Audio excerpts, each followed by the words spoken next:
Great pass from Diamantidis. The lob is done! Here we go, 40 minutes to a title. David Blue for three. On the mark, David Blue! Now Spinellis drives inside, looks for the alley-oop!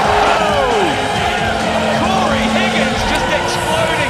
EuroLeague Sweet 16. It's the roster rundown. Hello and welcome to EuroLeague Sweet 16 preseason special edition. With me, Moshe from Team Scout, and as always, my great friend and co-host, Aris Barkas from Eurohoops.net.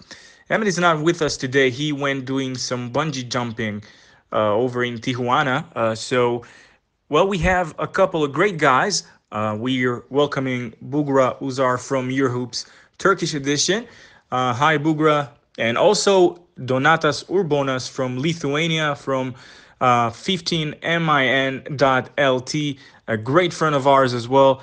So hi, Donnie. Hi, Bugra and Aris. How are you doing? Hello, everyone. Welcome to the show.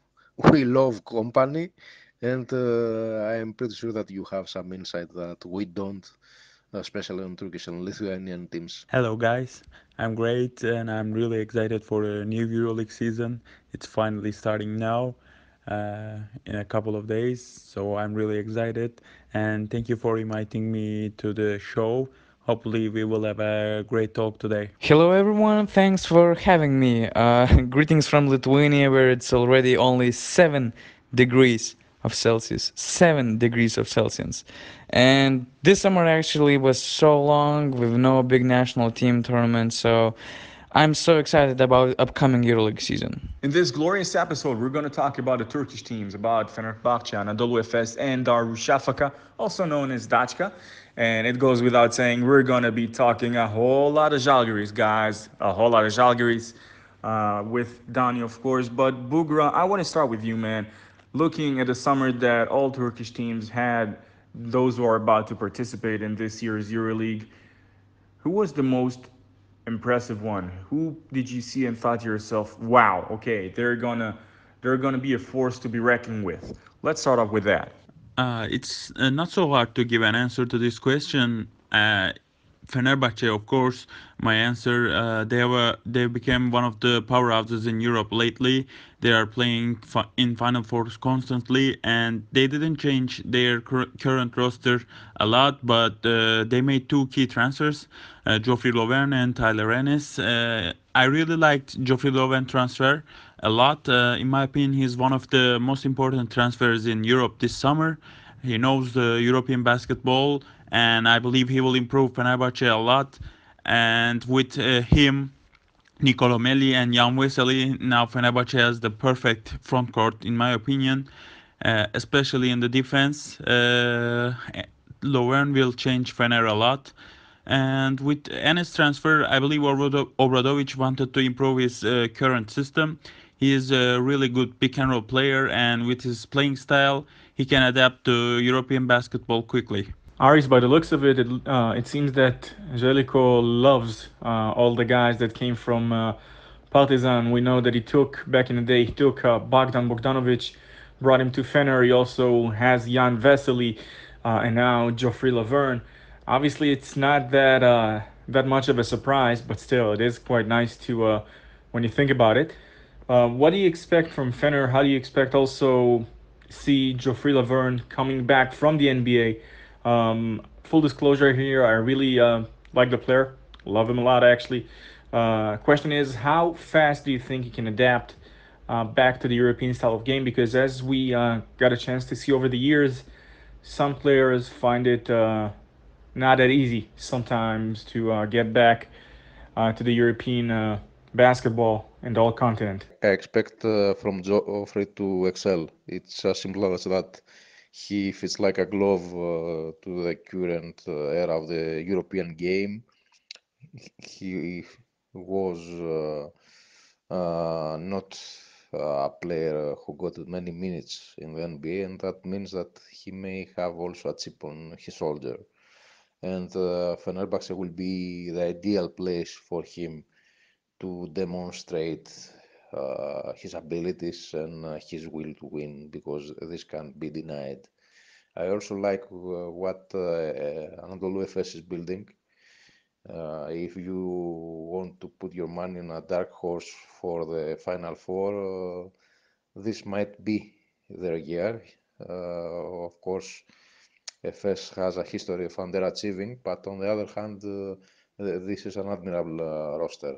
And Darussafaka is taking a lot of risk with fringe NBA players who are not yet sure how they will adapt or how they will measure with the current generation of star players in the EuroLeague.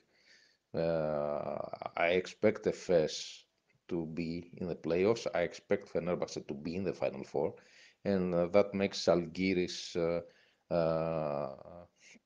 to go back to Lithuania the most interesting team of the group we are examining because they say that lightning doesn't strike twice, but I guess Donatas will also talk about this. And with Saras on the bench, everything seems possible.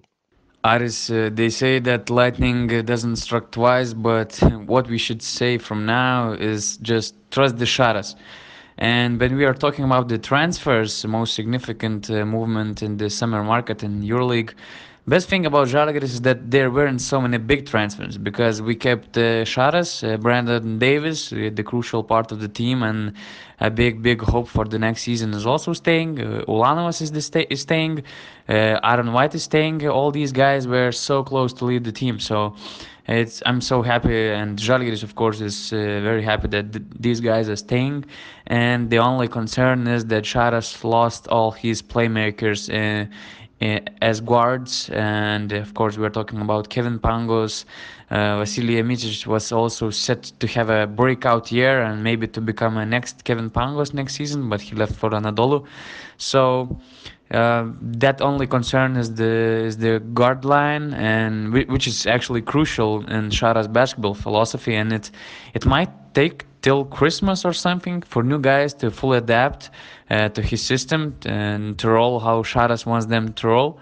And maybe Leo Westerman will be helpful in this case, but as you told, there's a challenge to prove everyone that previous season with Final Four for Žalgiris wasn't once in a lifetime coincidence. Donatas, I have to ask you also about Leo Westerman. Like you just mentioned, he joined the team. Perhaps if healthy, if he can get back to the way he looked with in his previous stint with Žalgiris, how big could this move prove to be?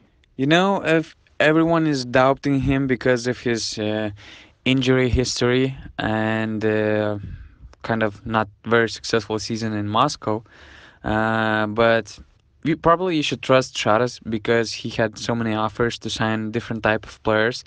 At one moment, it looked like that Žalgiris was also looking for a completely different player. Even Charas mentioned that he wanted quick, fast, probably small, combo guard or something. But he signed Leo, and it probably says that the market wasn't good enough for Charas to convince him to sign any other player, and Žalgiris was waiting for the NBA camps, but it looks like that or these players were too expensive for Žalgiris, or Charas just didn't find any good answer for his backup point guard searching. But I mean, the best thing is that Charas knows how to use Leo on the court. Charas loved him a lot when he was playing for Žalgiris 2 years ago, and there are big reasons to hope that Leo will adapt and quickly and effectively. And it would be for sure a huge boost for Žalgiris team because it seems like Leo would be the backup point guard, and if he will replace Beno Udrich, I see kind of improvement in this area because Beno was really solid in the end of the season in the playoffs, but he needed a lot of time to adapt. And Leo, I expect much quicker adjustment because of his history with Žalgiris. So I think that it might be really huge boost. The only thing is that I and Žalgiris hope that he's healthy and all these injuries won't happen again. We'll see. Now I know that I've asked about Leo, but I think that perhaps one of Žalgiris' biggest losses was Axel Toupin. I mean, true that he wasn't your most consistent guy on offense every game, but still you knew exactly what you're getting from him. You had a lot of opportunities, a lot of options with him, putting him on the defensive end, guarding the point guards or shooting guards due to his length and size and athleticism and quickness.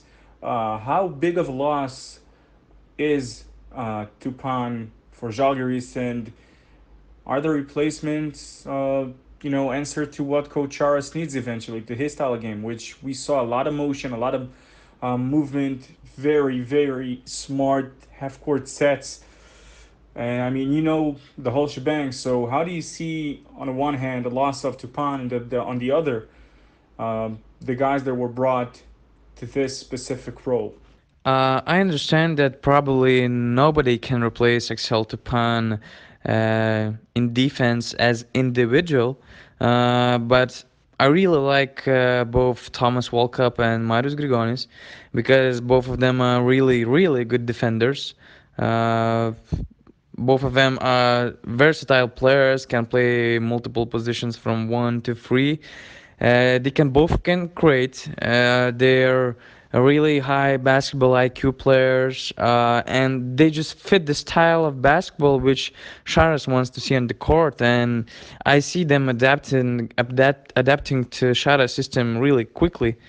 So maybe they're not as good as Excel as individuals in defense, but I see more areas which they can improve Žalgiris game, and I see that probably Charas also understand that. So maybe he just have a different plan for Žalgiris next season, and with both of these players, he gonna both replace Axel and also to improve the game. What about Charas Mania? Is it going to continue this year? Because last year it was so much fun, even in our inner conversations, in our and even in our podcast on Sweet16. We always talked about how much fun was it to watch Žalgiris. Is it the same thing that we're expecting? To your opinion, is Charas going to try and implement the same style of play with some adjustments, or are we going to see something completely different? But in Charas's state of mind, meaning we're going to see another genius creation by him that would be perfect for the players that he brought. I believe Charas Mania will depend on Žalgiris results. If they're gonna keep being successful, you probably can expect the same. Maybe it's gonna be less exciting because many basketball people and fans now look at Žalgiris different, and I believe their approach is gonna change, and it's interesting to see how Žalgiris will handle the situation because I believe that matters. The approach of the opposing team matters, and now Žalgiris is not the underdog anymore, so it's gonna be interesting to watch, and also the challenge for Žalgiris team. Talking about genius and his new ideas, probably it's always hard to predict what's in genius mind and what's the next for him. But of course, Charas is still kind of young coach. He for sure will try to implement some new ideas. You can try to predict something when you're looking at the roster.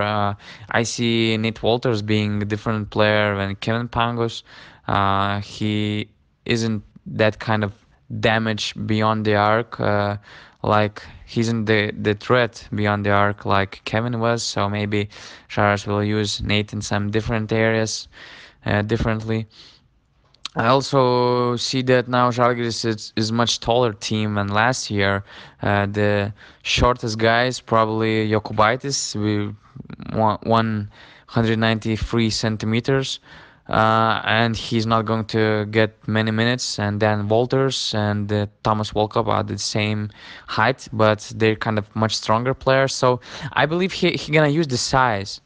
He gonna use the size, and he will find the new ways how to use the strengths of Žalgiris. And of course, I know what's for sure not going to change is details, and execution in Charas philosophy. Boga, Donatas mentioned Vasily Micic moving to Anadolu Efes, but that was not the only change that Anadolu made this year. Practically, they've replaced so many so many players. And when you're talking in terms of Anadolu Efes, but they did manage to land one of the hottest names. That was connected with a bunch of teams. Eventually, it was Coach Ataman managing to bring Shane Larkin, and also Rodrigue Bobois, which means that just like very few other teams, FS is going to have a very fast backcourt and with some defensive abilities on top of that. So, what do you make of Anadolu so far? Do you think that with everything going till now, do they have what it takes to pretty much rise like the Phoenix and make it to the playoffs, or at least have a better season? Yeah, Anadolu Efes changed almost everything in the summer, and I'm on the same page with Aris on this. Anadolu Efes could be the dark horse of EuroLeague. Shane Larkin transfer is, of course, the biggest signings in their summer, but they signed a lot of quality and experienced players.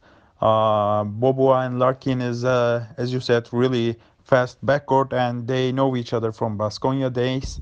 I believe they are one of the best backcourts in the Europe, with also Vasilij Micic. And in this topic, it's important to take note that Turkish league changed its foreigner rule.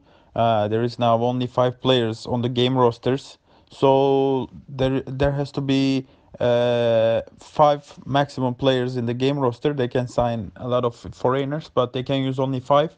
So this is a problem for FS. They have got a lot of foreigners, but also they signed a lot of Turkish guys, talented Turkish guys. So they will use almost 2 different rosters this season. We can say that because I don't see some Turkish players plays a lot in the EuroLeague. They will use them in Turkish league, so they can be rested for EuroLeague games. They can be fresh, and it's so important in this busy season, especially in the double game weeks. FS will be ready for sure, and they have almost 3 guys in each position, so injury problems can be resolved, of course. I'm expecting them to be better. Coach Ataman is really, really concentrated on this season. It's one of the best squads he have ever had in his career.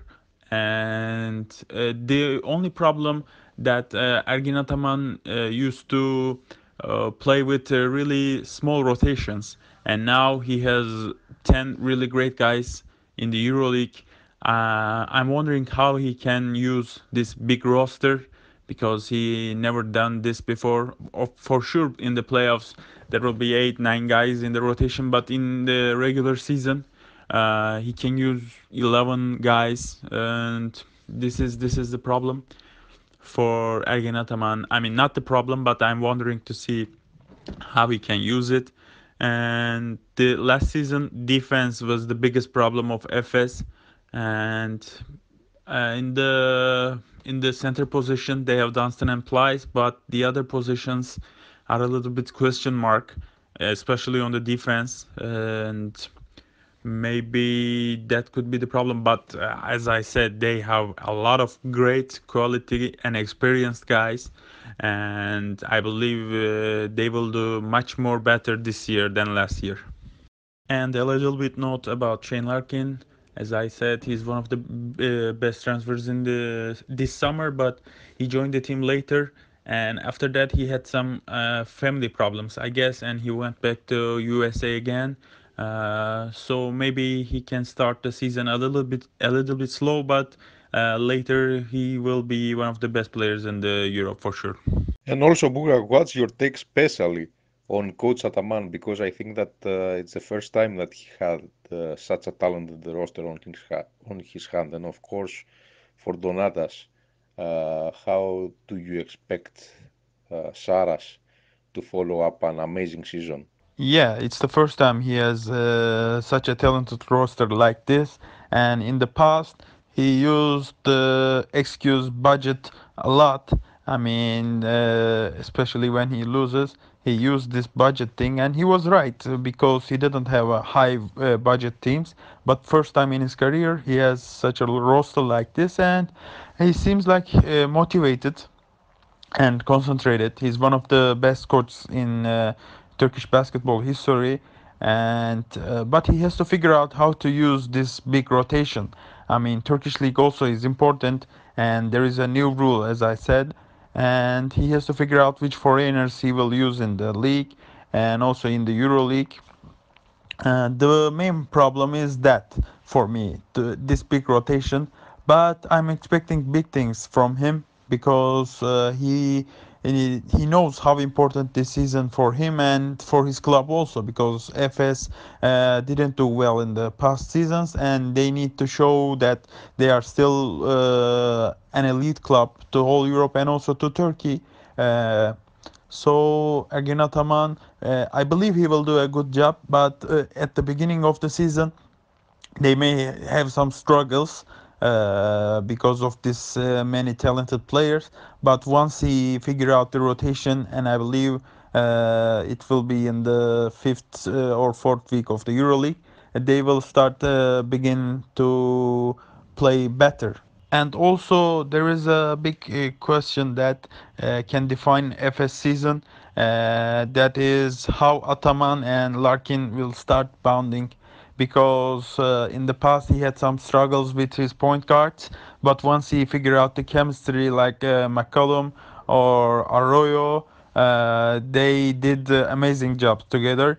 If he build a relationship with Larkin, a good relationship, that will impact FS season greatly, for sure. Aris, regarding to your question about Sharas, for sure, there's a big monkey on his back, and he was brave to accept the challenge to continue his job with Žalgiris, because everybody knows how hard it is to follow up the success of the previous season, like Žalgiris had. So it's a big challenge for Jasikevičius to prove for somebody that it wasn't like a once in a lifetime season, and it wasn't just a Cinderella story which happens once in 20 years.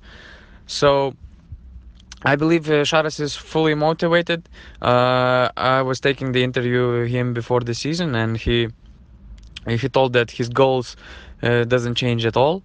When I also asked about this monkey in his back, he told that his goal is the only one, just the next game, and he's following the plan game by game. So Sharas is very focused on short-term goals, and he doesn't think about the playoffs again or the final four, and that's how Žalgiris should live with that.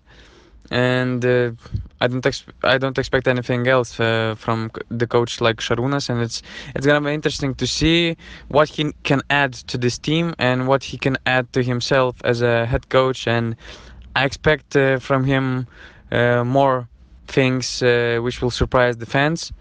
But it's gonna be hard for sure. It's not for everyone, and it's the highest level challenges. And what about Darussafaka?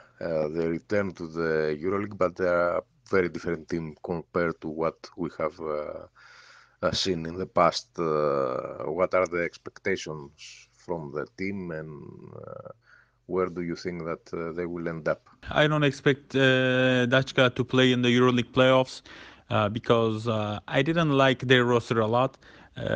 Also, they had some unlucky things in the summer too. For example, they signed Jordan Lloyd, but then he went to NBA, and they decided to sign John Dibbler. Dibbler wasn't good at Beşiktaş, but he's a really great shooter. He may affect Darussafaka's game, but they signed a guard and then they changed it to Dibbler, so I didn't get their philosophy there. Also, in the Corey Jefferson thing happened. They signed him and then they released him because of some injury problems, as they said. And then they signed Jeremy Evans. He's not a consistent player.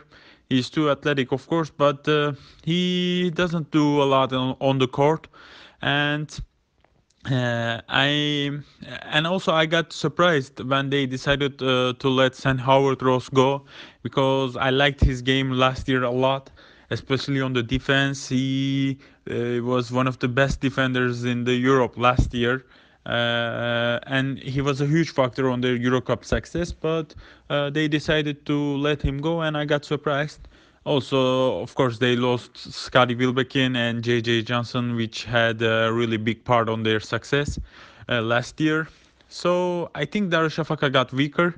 They don't have a large rotation to play in the both EuroLeague and the Turkish league. So after a couple of weeks, I believe they will put EuroLeague in their second plan as their second plan, and I think they will be 12, 13, some places like that in the EuroLeague. They will focus Turkish league more, but they have Ray McCallum and Markel Brown on their guard rotation. So I'm wondering to see what will they do with those two because they are not so consistent. I don't think they are really good for this kind of high level in the EuroLeague, and they don't have a lot of bench players to impact to the game. My favorite player on there is Michael Eric. He spent summer really great, and he's playing good. He's a really great defender, and I believe next year he will be someplace even bigger in the Europe. But Darüşşafaka is not that They don't have that quality roster with they had previous years, and in the summertime they seem like they don't have a real plan, and they are not ready for sure for the beginning of the season. So in time, of course, they will get better once the players knows each other, but I think they have big problems, and with this roster they wouldn't solve these problems in my opinion. I would like to thank everyone for joining the special. You guys were more than helpful, and I think that we are kind of warmed up really good for a great upcoming season. So this is where we wrap things up. I'm Marit Parkas. You can find me as always on Eurohoops.net on the social media of the site and also on my personal social media. And I'm sending you my goodbye. Hey guys, thanks for having me. It was really a pleasure. You can find me on social media on Twitter and Instagram, both Urbodo, Urbodo, and of course you can find me on Facebook, Donatas Urbanos. Thank you for inviting me to the show. It was really great pleasure for me, and everybody can find me on the social media with Bugrauser24, both Twitter and Instagram. And again, thank you for having me. As always, you can find me at MosesB1 and at I am Team Scout on Twitter, Instagram, MosesB1, the Facebook page of Team Scout, and the website itself, teamscout.net. Now, for our continuous Emmet's adventures around the globe and his whereabouts, you'll have to tune in to the final episode, which will be on the remaining teams, of course, of Khimki, Cheska, Budapest, and of course, last but not least, Bayern Munich. So tune into that as well, which will, as you probably guessed it, yep, it will be uploaded 48 hours from now.